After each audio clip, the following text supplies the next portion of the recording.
permets-moi de te poser une question simple mais secrètement puissante. Quand as-tu vraiment ressenti ton anniversaire pour la dernière fois? Pas seulement pris acte de sa venue, pas seulement répondu merci à quelques messages, mais vraiment ressenti, comme quand tu étais enfant. Comme quand ton cœur battait la chamade devant les ballons, le gâteau et tous les regards tournés vers toi pendant ce petit jour sacré qui t'appartenait entièrement. Avance rapide jusqu'à l'âge adulte. La même date arrive et repart, mais elle ressemble à n'importe quel autre jour. Tu te lèves, tu reçois peut-être quelques notifications, ta maman t'appelle peut-être, et puis tu passes à autre chose. Tu dis aux gens que tu ne fêtes plus vraiment, tu dis que tu t'en fiches, tu dis que ce n'est qu'un jour comme les autres. Mais est-ce vraiment le cas? Parce qu'au-dessous de cette nonchalance apparente, au-dessous de ce haussement d'épaules désinvolte, il y a souvent une histoire silencieuse. Ceux qui traitent leur anniversaire comme un jour ordinaire ne sont ni froids, ni sans émotion, ni détachés. Au contraire, ce sont souvent les plus réfléchis, ceux qui ont appris à cacher leurs attentes parce que la déception les y a forcés. Psychologiquement, les anniversaires sont des miroirs émotionnels. Ils reflètent ce que tu ressens d'être en vie, ta relation à l'attention et ton degré de confort à être vu. Quand quelqu'un dit « je m'en fiche de mon anniversaire », il dit souvent « je n'ai plus besoin de validation extérieure ». Mais parfois, il veut dire « j'ai cessé d'espérer en recevoir ». Il y a une différence entre maturité et retrait émotionnel. Et les anniversaires ont cette étrange capacité à nous révéler dans quel camp tu te situes. Certains grandissent vraiment hors de l'excitation enfantine, non par tristesse, mais par paix profonde. Ils ont trouvé du sens dans les jours ordinaires, dans les routines, dans les instants calmes. Pour eux, la joie n'est plus prisonnière d'une date sur le calendrier. Ils ont compris que la vie elle-même est la célébration. Pour d'autres, l'histoire est différente. Pour eux, les anniversaires sont discrètement compliqués. Ils peuvent déclencher une légère anxiété, non pas à cause de l'âge, mais à cause des souvenirs. Peut-être rappellent-ils des moments où l'on s'est senti oublié. Ou peut-être as-tu autrefois trop attendu et as été blessé par des attentes non comblées. Alors au lieu de dire « cette année, j'espère que quelqu'un se souviendra », tu dis « c'est juste un jour de plus ». C'est une protection déguisée en indifférence. Et c'est là que la psychologie devient fascinante. Elle nous montre comment l'esprit s'adapte. Quand tu subis des déceptions émotionnelles répétées, le cerveau abaisse la barre. C'est ce qu'on appelle l'autoprotection émotionnelle. Tu réduis l'anticipation pour éviter la déception. Tu t'entraînes à ne plus espérer trop fort. Cela peut sembler triste, et pourtant c'est une forme d'intelligence émotionnelle, une manière de préserver l'équilibre. Le cerveau privilégie la stabilité quand l'excitation a trop souvent rimé avec douleur. Mais voici le retournement. À force, cette même autoprotection peut éteindre doucement la joie. Le cœur qui s'était blindé devient un peu trop prudent. Tu commences à traverser ta propre vie comme un invité à la fête de quelqu'un d'autre, poli, observateur, mais distant. Pense à tous ceux qui sourient et disent « moi les anniversaires, je ne fais plus ça ». Et qui, plus tard, repassent silencieusement la journée dans leur tête. Qui remarque qui n'a pas écrit, qui a oublié, qui n'a rien dit. Nous le faisons tous, même ceux qui prétendent s'en ficher, parce que se soucier est humain. Même faire semblant de ne pas se soucier est une forme de souci, simplement inversé, compressé, caché sous une coquille de maîtrise. Les psychologues parlent de comportement d'évitement de validation. Tu te convaincs que tu n'as pas besoin de reconnaissance parce qu'une partie de toi a peur de ne pas l'obtenir. Cela se développe souvent chez ceux qui ont appris, à un moment, que leurs besoins émotionnels étaient gênants, qu'il valait mieux ne rien avoir besoin que risquer une nouvelle déception. Donc, quand tu rencontres quelqu'un qui traite son anniversaire comme n'importe quel autre jour, ne crois pas qu'il est détaché émotionnellement. Parfois, il a simplement fait la paix avec la déception. Il a échangé l'excitation contre le contrôle. Mais le contrôle a un prix, car sous la surface calme du « c'est juste un jour de plus » se cache une vérité émotionnelle. Nous voulons tous être vus, pas adulés, pas célébrés avec de grands gestes, mais vus vraiment. Il y a quelque chose de profondément symbolique dans les anniversaires. Ils marquent l'existence même, le seul jour de l'année qui t'appartient entièrement. Pas pour ce que tu as accompli, pas pour ceux qui t'entourent, mais simplement parce que tu es là. Et pour beaucoup, ce rappel déclenche des émotions mêlées. Certains ressentent de la gratitude, d'autres de la solitude. Certains les deux à la fois, comme un cocktail étrange de nostalgie et d'indifférence. C'est que les anniversaires, qu'on le veuille ou non, nous parlent du temps. Ils nous rappellent le chemin parcouru et celui qu'on n'a pas parcouru. C'est le déclencheur psychologique silencieux que la plupart des gens négligent. Pour certains, traiter l'anniversaire comme un jour normal est une façon de rester ancré, une façon d'empêcher le temps de peser trop lourd. Si je n'en fais pas tout un plat, ça ne ressemblera pas à une année qui s'échappe. Il y a aussi une dimension culturelle à ce changement. Enfance, l'anniversaire est un rite social, un marqueur d'appartenance. Âge adulte, ce projecteur devient étrange. Beaucoup luttent intérieurement entre le désir d'être remarqué et la peur de paraître en manque.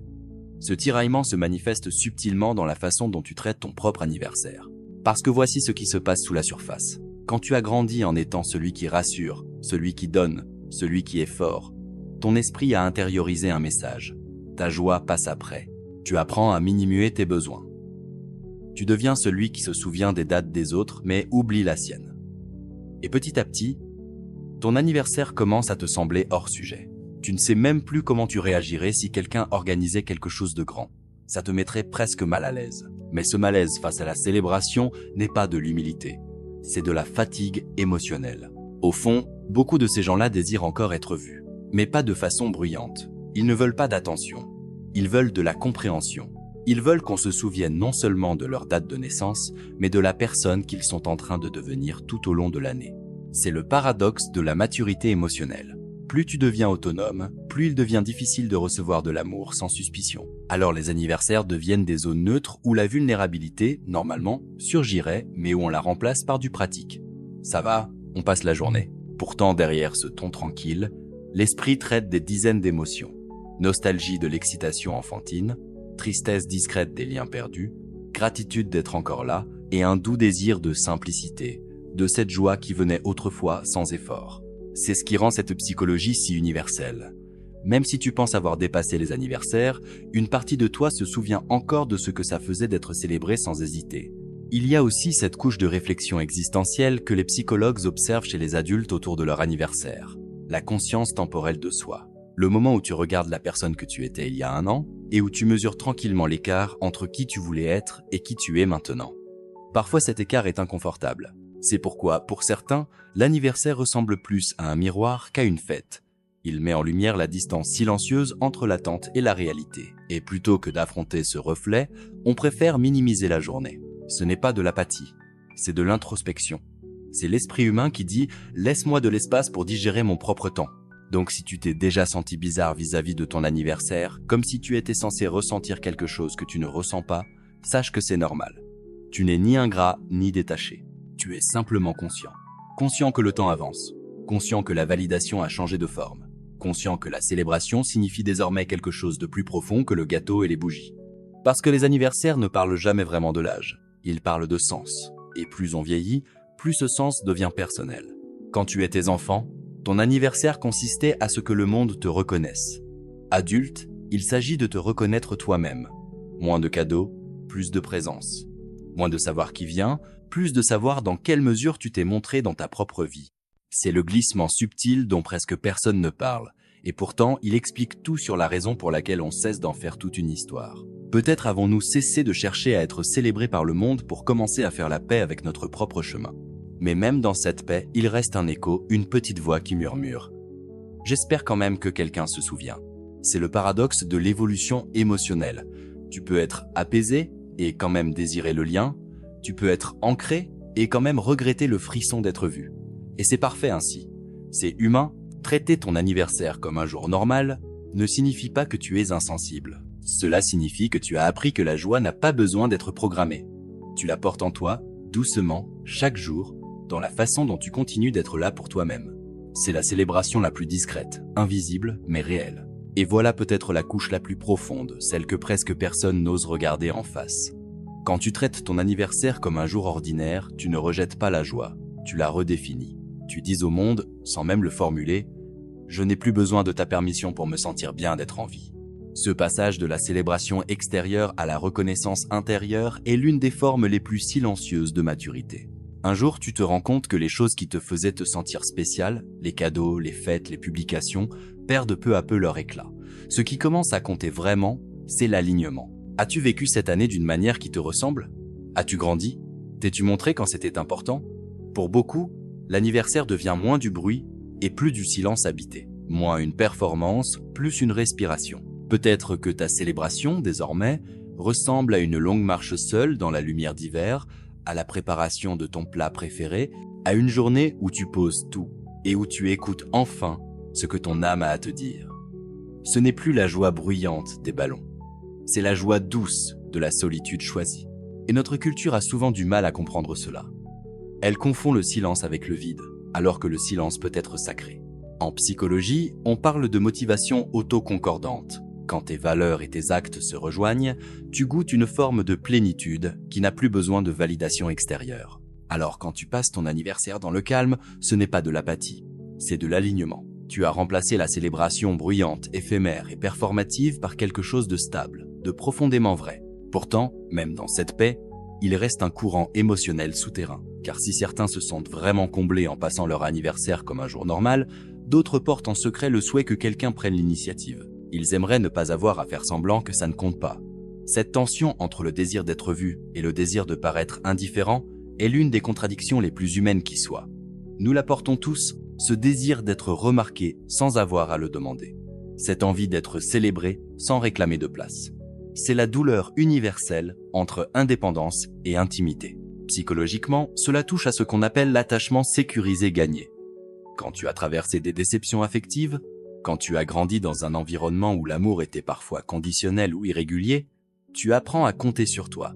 Mais même les plus autonomes portent en eux l'espoir discret que quelqu'un verra à travers l'armure. Alors l'anniversaire devient un test subtil. Pas un test que tu annonces, mais un test que ton esprit observe en silence. Qui s'est souvenu? Qui a tendu la main sans rappel? Qui te voit encore quand tu ne fais plus de bruit? Et même si tu te dis que ça n'a pas d'importance, une petite partie de toi vérifie quand même. Ce n'est pas de la faiblesse, c'est de l'humanité. Parce que peu importe à quel point nous devenons conscients ou indépendants, nous ne dépassons jamais le besoin de lien. Nous devenons simplement plus habiles à le cacher. Il y a aussi ce paradoxe fascinant dans notre rapport au temps le jour de l'anniversaire. Pour certains, c'est un sentiment de progrès. Pour d'autres, une pression. Et le cerveau traite cette pression différemment selon ton histoire émotionnelle. Si l'année écoulée a été riche et nourrissante, l'anniversaire ressemble à une borne kilométrique. Mais si elle a été lourde ou confuse, il peut ressembler à une confrontation douce avec toi-même. Encore une année passée et les questions sans réponse attendent toujours. C'est pourquoi beaucoup préfèrent fondre la journée dans le reste de la semaine. Ce n'est pas du déni, c'est de la préservation. Je réfléchirai quand je serai prêt. Pourtant, même dans ce calme, la journée porte du poids. Elle remue la mémoire, la gratitude, le regret, la nostalgie, tout à la fois. C'est comme si ton inconscient faisait l'inventaire de tout ce qui a changé et de tout ce qui n'a pas changé. Et dans ce dialogue intérieur, quelque chose de puissant se produit. Tu réalises que les anniversaires, dépouillés de toute tradition et de toute attente, sont en réalité des points de contrôle de la conscience. Ils t'obligent à t'arrêter, ne serait-ce qu'un instant, et à te demander « Est-ce que je vis honnêtement? Est-ce que je deviens encore quelqu'un que je reconnais? Est-ce que j'aime l'histoire que je raconte avec ma vie ?» Quand tu traites ton anniversaire comme un jour normal, cela ne veut pas dire que tu évites ces questions. Cela peut vouloir dire que tu les affrontes en silence, en privé, sans public, car toute croissance n'a pas besoin d'être diffusée. Certaines croissances sont invisibles. Elles sont dans la façon dont tu réagis différemment qu'avant, dans la façon dont tu pardonnes plus vite, dont tu te plains moins, dont tu trouves de la beauté dans des instants qui passaient autrefois inaperçus. Et peut-être est-ce là la célébration la plus vraie, quand tu n'as plus besoin que ce jour soit extraordinaire, parce que tu as appris à trouver l'extraordinaire dans l'ordinaire. Pourtant, il reste une vérité douce à ne pas oublier. Même les âmes les plus autonomes méritent de se sentir spéciales de temps en temps. Pas parce qu'elles ont besoin de validation, mais parce que la reconnaissance nourrit les parties de nous qui portent les autres. Ceux qui traitent leur anniversaire comme n'importe quel jour sont souvent ceux qui tiennent l'espace pour les dates importantes de tout le monde. Ils sont les encres discrètes de leur entourage, ceux qui se souviennent de tes moments clés, qui prennent des nouvelles en premier, qui donnent sans compter. Et parfois, ces gens-là oublient qu'ils méritent eux aussi la lumière, qu'il est permis de laisser les autres redonner, que tu n'as pas à mériter la joie en étant fort toute l'année. Même les cœurs les plus calmes ont besoin de chaleur. Même les cœurs indépendants ont besoin d'être vus, non pour ce qu'ils font, mais pour ce qu'ils sont. Il n'y a rien de mal à désirer cela. Il n'y a rien de faible à le manquer. Si tu as déjà ressenti cette petite douleur discrète le jour de ton anniversaire, celle qui ne réclame rien mais vibre quand même sous ta poitrine, c'est ton cœur qui te rappelle que le lien compte encore. Il te rappelle que tu es humain. Et c'est tout le sens de ce jour. Ce n'est pas célébrer la perfection ou la réussite. C'est célébrer le fait que tu es encore là, que tu apprends encore, que tu évolues encore, que tu essaies encore de comprendre ce que signifie vivre. Alors peut-être que la psychologie de ceux qui traitent leur anniversaire comme un jour normal ne parle pas d'indifférence. Elle parle d'intégration, la fusion de la joie et de la réflexion. L'acceptation que toutes les émotions n'ont pas besoin d'être bruyantes pour être vraies. Et pourtant, même dans cette paix, il y a de la place pour les petits gestes. Un texto peut encore illuminer une journée. Un message vocal. Un appel. Une présence. Nous sous-estimons à quel point ces minuscules marques d'attention comptent pour quelqu'un qui dit « c'est juste un jour de plus ». Pour eux, ce n'est pas la taille de la célébration qui compte, c'est la sincérité. C'est d'être rappelé que leur existence discrète fait encore des ondes, qu'elle compte pour quelqu'un. Et peut-être est-ce là la vraie psychologie de tout cela. Au fond, aucun de nous ne veut vraiment être invisible. Nous voulons simplement être aimés dans le langage que nous comprenons. Certains veulent des feux d'artifice, d'autres veulent la paix. Certains veulent des surprises, d'autres veulent la constance. Certains veulent la foule, d'autres veulent une seule personne qui écoute vraiment. Et c'est parfait ainsi. Il n'y a pas de bonne manière d'habiter sa propre existence.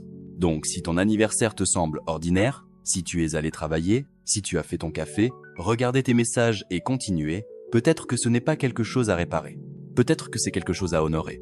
Car ce que tu dis vraiment, c'est « ma vie est déjà assez pleine pour ne pas avoir besoin d'un seul jour pour lui donner du sens ». Ce n'est pas du détachement, c'est de la gratitude déguisée. Mais en même temps, autorise-toi la douceur. Si l'excitation d'autrefois te manque, il est permis de le ressentir. Regretter ton toi plus jeune ne signifie pas que tu as régressé. Cela signifie que tu te souviens de ce que l'innocence faisait ressentir avant que le monde ne t'apprenne la retenue. Et peut-être que le plus beau cadeau que tu puisses te faire le jour de ton anniversaire, c'est de te souvenir de l'enfant qui comptait les heures avant minuit avec des yeux brillants qui croyait qu'un seul jour pouvait contenir une magie infinie. Cet enfant est toujours là, quelque part en toi. Il n'attend pas une fête. Il attend simplement que tu le regardes et que tu lui dises « Hé, je te vois. On a tenu une année de plus. » C'est la célébration qui ne s'éteint pas quand les bougies sont soufflées. C'est celle qui reste. Alors si ton anniversaire te semble parfois juste un jour de plus, ne te sens pas coupable. Ce n'est pas du vide, c'est de l'évolution. C'est l'esprit qui apprend que le sens n'a pas besoin de bruit. Et pourtant, dans ce silence, si quelqu'un se souvient, laisse-le faire. Laisse-le dire ton nom. Laisse-le te rappeler que tu comptes. Parce que tu comptes. Même les jours qui paraissent ordinaires. Surtout ces jours-là. Car c'est peut-être la plus belle chose dans le fait de grandir. Apprendre que la célébration n'a pas toujours besoin de confettis. Parfois, il suffit de conscience. Un instant de silence. Une profonde inspiration. Tu n'as même pas besoin de faire un vœu. Tu es déjà un vœu exaucé, la continuation vivante de toutes les versions de toi qui ont réussi à arriver jusqu'ici. Et cela mérite d'être célébré, en silence ou en grand, chaque année. Si ce voyage intérieur te parle, soutiens la chaîne. Abonne-toi, active les notifications et partage cette vidéo pour aider d'autres. Tu ne sais jamais qui a besoin d'entendre ces mots pour enfin commencer à guérir. À bientôt.